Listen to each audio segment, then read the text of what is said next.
టీ20లో భారత జట్టు కొత్త కెప్టెన్ ఎవరా అన్న అంశంపై క్రికెట్ వర్గాల్లో చర్చ జరుగుతోంది. ఈ క్రమంలో టీమిండియా మాజీ సెలెక్టర్ సబా కరీం తన అభిప్రాయాలు పంచుకున్నాడు. తన దృష్టిలో టీమిండియాకు ముందుకు నడిపే సామర్థ్యం ఇద్దరు స్టార్లకు ఉందన్న ఈ మాజీ వికెట్ కీపర్ కొత్త కోచ్ గౌతమ్ గంభీర్ సెలెక్టర్ల నిర్ణయంపైనే అంతా ఆధారపడి ఉందని పేర్కొన్నాడు. ఈ మేరకు సబా కరీం మాట్లాడుతూ రోహిత్ శర్మ అంతర్జాతీయ టీ20ల నుంచి రిటైర్ అయ్యాడు. ఇకపై అతడు టీమిండియా తరపున పొట్టి ఫార్మాట్ ఆడడు. కాబట్టి అతడి వారసుడి ఎంపికపైనే ప్రస్తుతం అందరి దృష్టి పడింది. నా దృష్టిలో ఇద్దరికీ అవకాశం ఉంది. లాజికల్ గా చూస్తే హార్దిక్ పాండ్యానే కెప్టెన్ చేయాలి. ఎందుకంటే టీ20 ప్రపంచ కప్ 2024లో అతన్ని వైస్ కెప్టెన్ గా నియమించింది బోర్డు. గతంలోనూ రోహిత్ గైర్హాజరీలో అతడు సారథిగా వ్యవహరించాడు. రానున్న 2 ఏళ్లలో మరోసారి టీమిండియా పొట్టి వరల్డ్ కప్ ఆడనుంది. అప్పటికి పూర్తి స్థాయిలో జట్టు సన్నద్ధం కావాలి. ముఖ్యంగా కెప్టెన్ విషయంలో సరైన నిర్ణయం తీసుకోవాలి.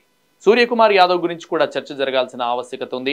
స్వదేశంలో ఆస్ట్రేలియాతో సిరీస్లో అతడు కెప్టెన్ గా వ్యవహరించి జట్టును గెలిపించాడు. ఖచ్చితంగా అతడు కూడా టీమిండియా టీ20 కెప్టెన్ గా సరైన ఆప్షనే అనిపిస్తాడు.